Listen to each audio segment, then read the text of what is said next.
हा इतका विचित्र चेहरा बघून तुम्हाला नवल वाटत असेल, पण गेल्या 1-2 आठवड्यापासून जरा बरं नव्हतं, मूड जरा ठीक नव्हता, असा याचा सगळा चेहरा डल झाला होता. त्यामुळे तो कॉफीचा फेस पॅक लावून बघितला का काही असर होते काय. नंतर आंघोळ वगैरे केली, थोडेसे हे कामं केले, मटकी भिजत घातली होती, विसरून गेली की उद्याची एकादशी आहे. मग त्या मटकीला मोड आणायसाठी ठेवायचं होतं, तर हे जे आहे याच्यामध्येच मी मटकी भिजत घालते आणि ते फिरवलं की त्याचं पूर्ण पाणी निघून जाते आणि त्याला छानपैकी मोड येतात. मग सगळं किचन आवरून घेतलं, भांडी वगैरे धुवून घेतली, सगळं क्लीन केलं, कारण आज स्वयंपाक नव्हता, व्हॅलेंटाईन डे होता आणि पल्लवीने आम्हाला सगळ्यांना जेवायला बोलवलं होतं. तर मग असं किचन वगैरे सगळं आवरून घेतलं. जरी स्वयंपाक केला नाही तरी काही ना काही निघतेच. नाश्त्याला पोहे वगैरे बनवले होते, तर पटापट किचन आवरलं. पण ते पटापट दिसत आहे, पण ते पटापट होत नाही. त्याला जितका वेळ लागायचा तो तितकाच वेळ लागतो. आणि सगळं किचन वगैरे आवरून मग दुसऱ्या दिवशीसाठी म्हणजे एकादशी आहे म्हणून दही वगैरे लावायचं होतं. दही वगैरे लावलं, सगळं व्यवस्थित एक भांडं सगळं, म्हणजे कुठून हे भांडे कुठून निघते याच्यात, काय हे अन्नपूर्णा आहे की काय आहे काही समजत नाही मला. कितीही भांडे धुवा ते भांडे काही संपतच नाही. भांडे धुवून घेतले, ओटा पुसून घेतला, गॅस पुसून घेतला, सगळं स्वच्छ केलं आणि ते एकामागून एक काम निघतच होतं. मग हे इकडचं इकडेच राहते, तिकडे गेली की तिकडे काहीतरी दुसरंच काम दिसते.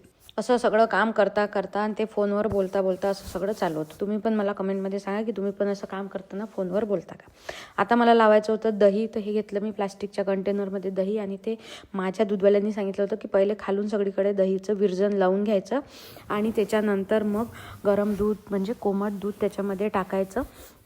आणि ते उद्या एकादशी असल्यामुळे हे सगळं मला आजच करणं भाग होतं. तर मग मी ते छानपैकी दही लावत होती. US मध्ये होतो तर दही लावण्याची फार सवय होती. घरचं दही. तर आपलं दही लावलेलं कधी फेल जात नाही. आणि बस हे डब्यात कोमट दूध टाकायचं आणि डब्याला झाकण लावून ते मायक्रोवेव्हमध्ये ठेवून द्यायचं, म्हणजे तुमचं 4-5 तासात दही व्यवस्थित जमून जाते. आता तिकडे ते मायक्रोवेव्हमध्ये ठेवायची हे पडली, कारण हिवाळ्यात तिकडे खूप थंडी असायची, त्याच्यामध्ये मायक्रोवेव्हमध्ये गरमी असते म्हणून मग ते तसं ठेवायचं. तर हे चालू होतं काहीतरी दुधाचं शिळं दूध, ताजं दूध सगळं. आणि मग शौनक मध्ये करत होता, कारण आम्हाला जायचं होतं, तर शौनकला घेऊन जायचं होतं व्हॅलेंटाईन डेच्या पार्टीला. आणि आमच्या ग्रुपमध्ये कोणीच असं आहे नाही की फारच रोमॅन्टिक कपल वगैरे आहे बा हे, तर सगळ्या मैत्रिणी अशा येणार होतं असं व्यवस्थित. मग मटकीला मोड आणायला ठेवले, परत दही लावून घेतलं. असे घरचे कामं असले, घरात असलं की कामं तर चालूच असते, त्याला काही हे नाही. तर थोडंसं हे होतं दही, म्हणजे दूध जरा गरम जास्त झालं होतं, त्याच्यामुळे थोडंसं त्याची वाफ जाईपर्यंत तसंच ठेवून दिलं. मग परत कोणाला तरी फोन लावला. शेंगदाणे भाजून घेतले दुसऱ्या दिवशीसाठी.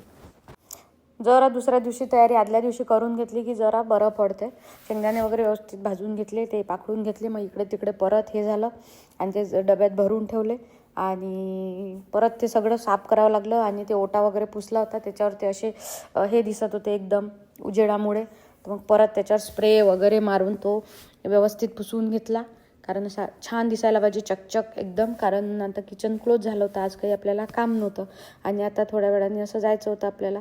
किती त्याच्यावर हात मारा ते असे वघई दिसत होते. वघई आमच्या विदर्भाच्या याच्यात म्हणतात वघई, म्हणून मग चांगला मग कोलिनचा स्प्रे वगैरे लागला हातात, तोच मारून घेतला. आणि छान असा काचेसारखा दिसणार असा क्रिस्टल क्लिअर, काही वघईनी वगैरे असा स्वच्छ हे पुसून घेतला. आणि हे दह्याची वाफ गेलेली आहे, ही पटकन असं मायक्रोवेव्हमध्ये ठेवून दिला. आता 4-5 तासात म्हणजे पार्टीवरून घरी येईपर्यंत माझं सगळं हे दही वगैरे लागून जाणार, सगळं रेडी होऊन जाणार. तर हे सगळं किचन, त्याच्यावर किती हात फिरवा काही फरक नाही पडत, ते फिरवल्या जातेच. आता तुम्हाला माहीत आहे, तुम्ही जर हाऊसवाईफ असाल तर माहीत आहे तुम्हाला का हे कसं असते. तर शौनक तर रेडी होऊन बसला होता, कारण त्याला खूपच एक्साइटमेंट होती आणि त्याला वाटलं अजून हे गरम होईन बा, त्याच्यापेक्षा आपण रेडी होऊन बसून जा. आणि तो काही मदतही करत नव्हता, कारण आज काही स्वयंपाक वगैरे करायला लागत म्हणजे त्याला लागल्या आता सुट्ट्या, त्याच्यामुळे तो आपला रिलॅक्स बसला होता नाश्ता वगैरे करून. आणि मग तुम्हाला माहीत आहे, हे एक काम हे फ्रीजमध्ये ठेवा, ते तिकडे ठेवा, असं तसं. पल्लवीनं बोलवलं होतं 11:30 वाजता जेवायला. 11:30 वाजता होते काय आपलं, कोणं जेवायला बोलवलं तर आपण घरचे जास्तीचेच कामं काढतो, तुम्हाला तर माहीत आहे. आणि हे होतं मग आजचा लूक आपला, अशी लाल साडी वगैरे आपण कधी जनरली नेसत नाही, म्हणून म्हटलं आज लाल साडी घालून. खूप वर्षानंतर लाल साडी नेसणार होती. ही साडी माझी 2008-9 मधली आहे. याला मी प्लेन साडी बोलवून लेस लावली होती. तिथे US मध्ये मला काही कामं नव्हते राहत, तर मी हे असे कामं करत होते. तर साडी कशी दिसत आहे तुम्ही नक्की सांगा. आणि व्हॅलेंटाईन डे होता म्हणून लाल साडी डिसाईड केली होती. आणि मग म्हटलं साडी दिवसभर आपल्याकडनं होणार नाही बा, म्हणून एखादा ड्रेस असावा आपल्यासोबत, म्हणून ड्रेसही सोबत घेऊन गेली असती. नाही, आपला कम्फर्ट पहिले महत्त्वाचा, बाकी मग ते नंतर पाहू, ते फोटो वगैरे सगळं नंतरचा विषय आहे. म्हणून एक ड्रेसही सोबत घेतला होता. आणि मैत्रिणीच्या घरीच होतो, त्याच्यामुळे काही टेन्शन नव्हतं. आमचं काही असं डेट गीटवर जात नव्हतं, मैत्रिणीसोबतच डेट होता. आणि आता आम्ही जो आयतं जीव घालून त्याच्यावरच जास्त प्रेम करतो.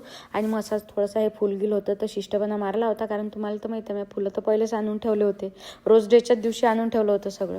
आणि मग तिच्याकडे गेलो, लेट झालं, मग काय बसली पंगत, काय बापा जेवण होय का काय होईल. मग अशा थोड्याशा रीला बनवल्या. त्या रीला तुम्ही पाहिल्याच असाल, पण हे स्पेशल रील आहे, ही रील तुम्ही नक्की बघ जा.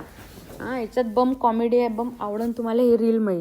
आणि असाच तुमचा सपोर्ट राहू द्या. आणि आज आपला पॉडकास्ट रिलीज होणार होता, मग आपला पॉडकास्टची लिंक आलेली आहे, यूट्यूबवर इंस्टाग्रामवर टाकलेला आहे, तर पॉडकास्ट सगळ्यांनी बघा. असा होता आमचा व्हॅलेंटाईन डे.